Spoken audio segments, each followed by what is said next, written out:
I'm here with Thomas to talk about Before the Dawn, Cold Flare Eternal. No waves on this one. Actually, that's not true. There is a shock wave. So there is Yeah, there is a wave. yeah. I was There's just about to correct you. Yeah. yeah, there is a wave on this one. The album drops September 5th on Reaper Entertainment. Thank you very much for taking the time. And I want to start off by asking you this.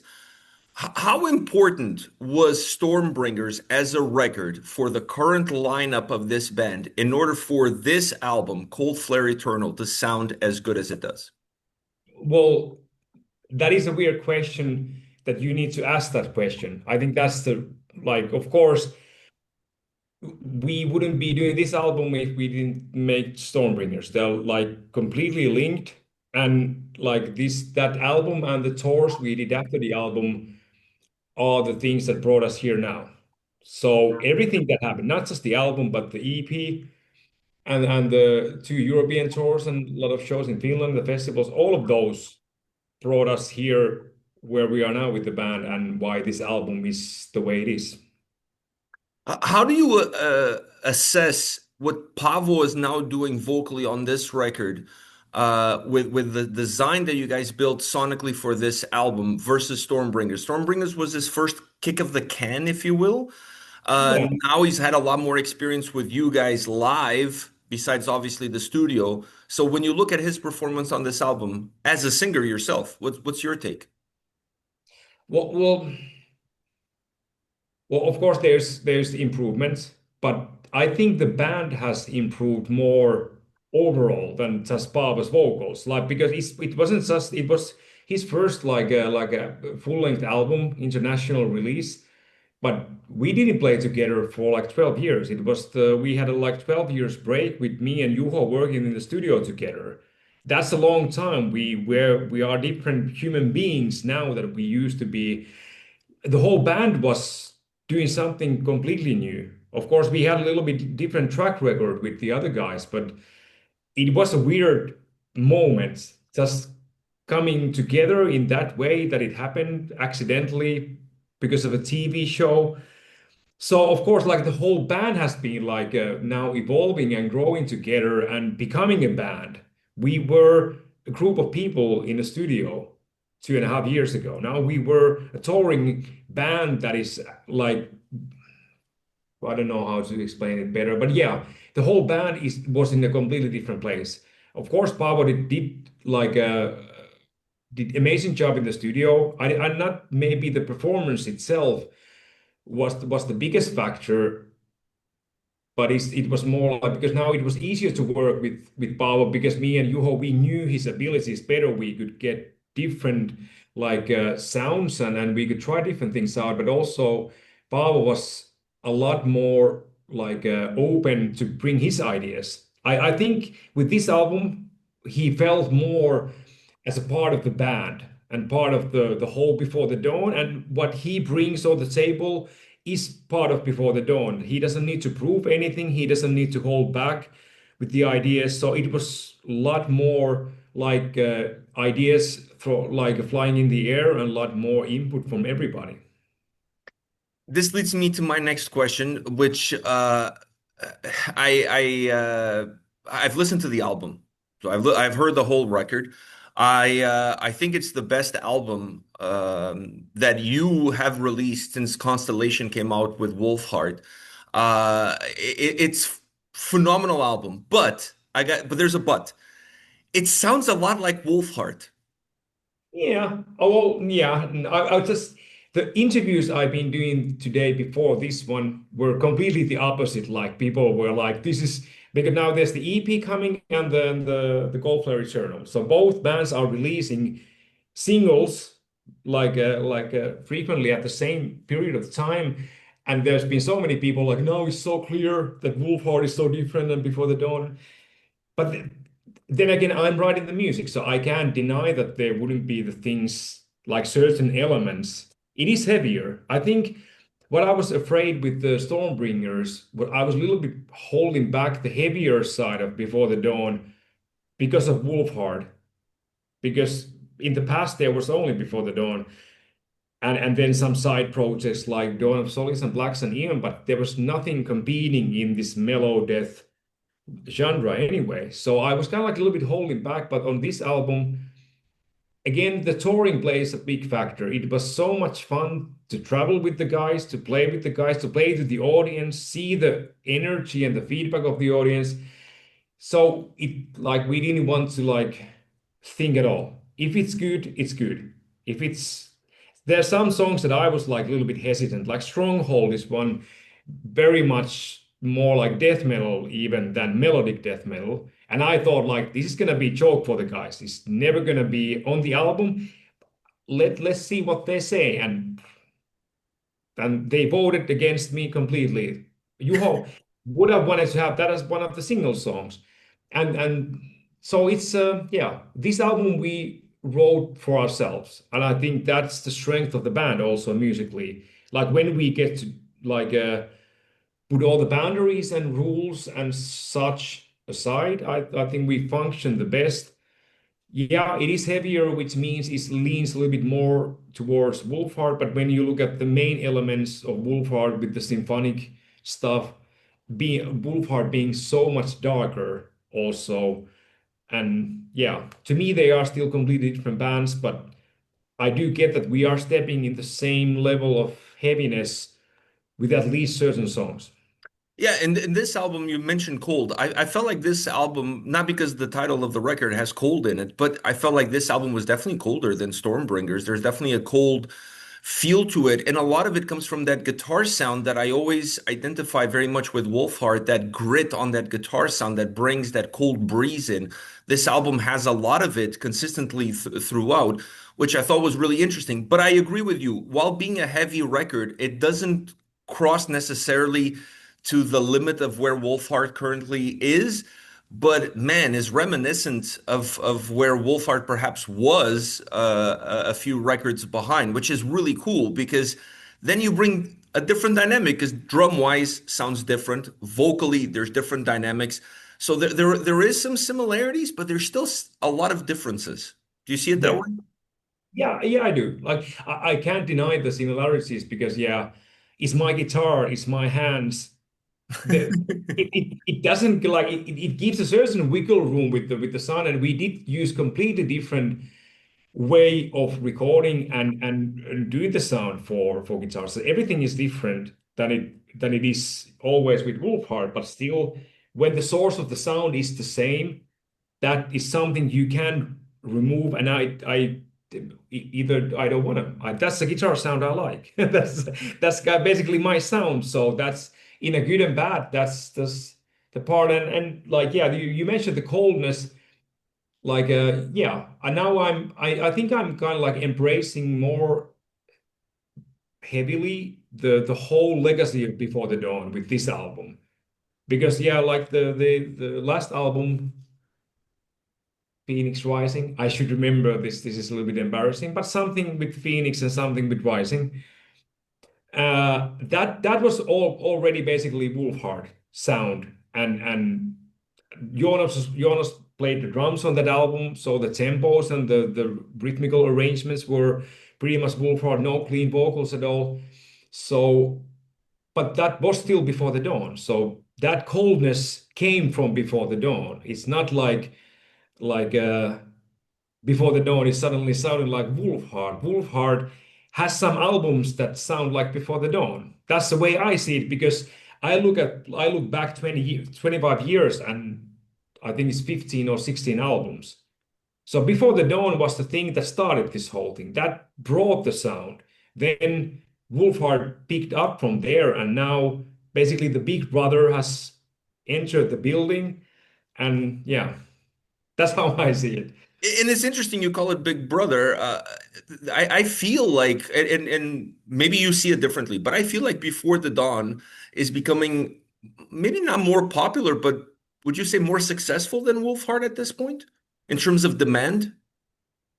Well, it remains to be seen. It is very interesting that both bands are releasing like music pretty much at the same time, and we are doing a tour together. So I will have like actual numbers about this topic. I will know about the merch, the albums, the streams. Then again, Before the Dawn has such a strong following and legacy. So that is especially nowadays, like we went over 60,000 Spotify followers before we did the comeback. So like any new band trying to reach those numbers nowadays, like when the algorithms and social media is a lot more difficult and complicated like tool to work with. So we kind of like got a head start strong enough already. So that kind of like we are our starting point is so different than Wolfhard. Mhm. But yeah, it remains to be seen. I'm glad to see that both are standing very strongly at the moment. So maybe big brother is a wrong term, older brother. Older brother. Older brother, because yeah, I didn't want to, yeah, not neither one of us are bigger to me in that sense. But Is yeah, it difficult to, considering, like you mentioned this, you guys are both releasing music almost at the same time. I mean, there's like weeks apart between the EP release and the and this full-length album. Does it become hard to manage these two brothers, if you will? no, not basically not at all. We have like a very clear way of scheduling before the dawn because Juho has his studio work that he needs to have certain proportion of the year booked for that, and then he has Follow the Sun. So we, with Before the Dawn, we are able to basically pick the raisins from the bun. Like we are not able to keep the band on the road constantly anyway. And Wolfhard has a different situation with that, but it's mm, yeah, we now have same agency also, which helps tremendously because now it's just me and one other guy planning 1 year ahead what either of the bands should do, and not like three people, one management and two agencies dropping ideas constantly and overlapping. And of course, the one agency cares about their money and their dates. They don't really like work together in at least in usually. So it is a lot easier than you would think. That's really interesting. And the other aspect is you mentioned the tour. Wolfhard is going to headline a European run with Before the Dawn as support. And how do you manage? You're going to be doing double duties. Again, that sounds like more than it is. It's like when you say it like double duty and double amount of work, the double amount of work, like for normal people, that means 16 hours in the coal mine or that's how people like if something is double, it's quite a lot. To me, the double is I play 2 hours instead of 1 hour. That 1 hour, I would just sit on the sofa at the backstage, either wait to get on stage or wait to get out from the venue. So it's like I'm just filling empty space and time in my schedule.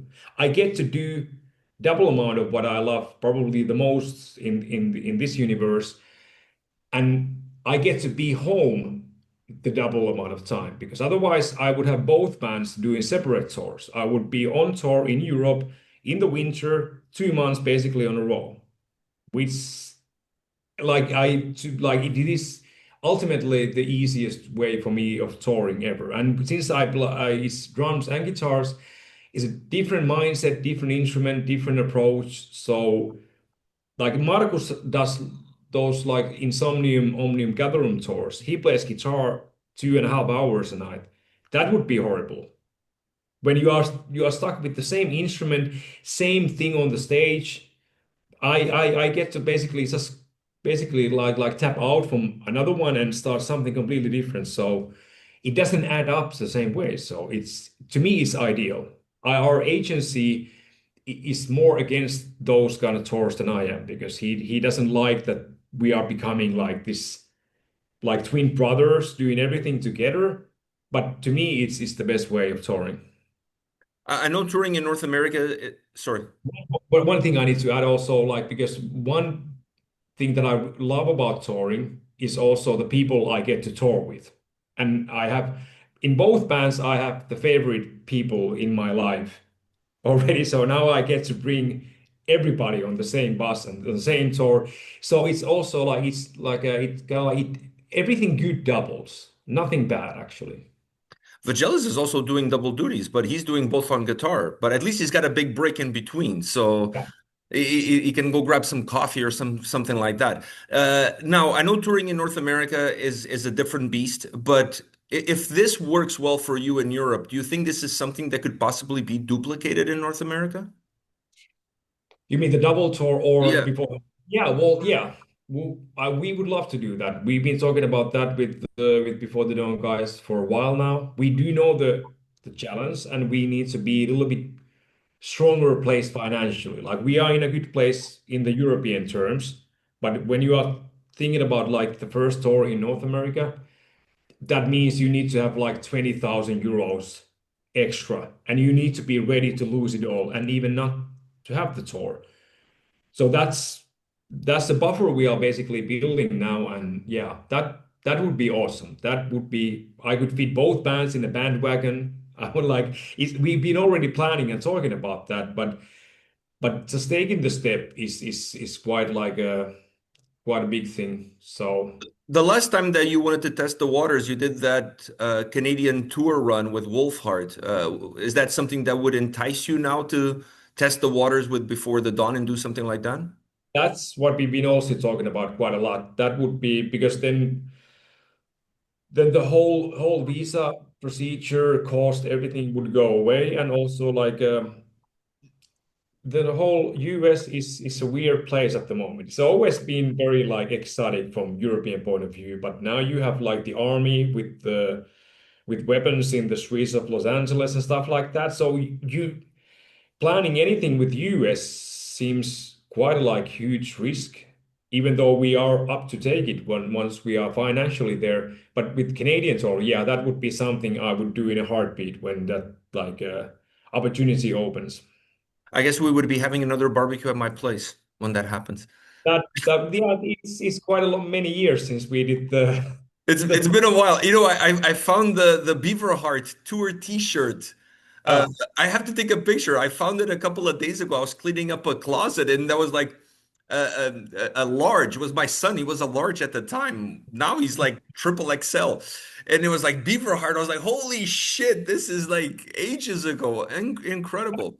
actually mentioned this to the label. They were like asking about what's going to happen schedule wise, like the now 10 days until the release. I told them like we scheduled the interview already together, and we go way back. I did the barbecue at his backyard already like ages ago and stuff like that. So actually, yeah, that has to be done again. Yeah, we have to do that again.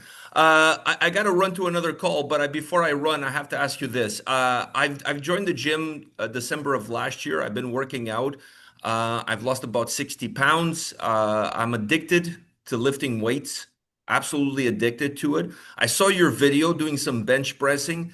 Extremely impressive, I must say. I was like, wow, I'm not there yet. I'm not there yet. Does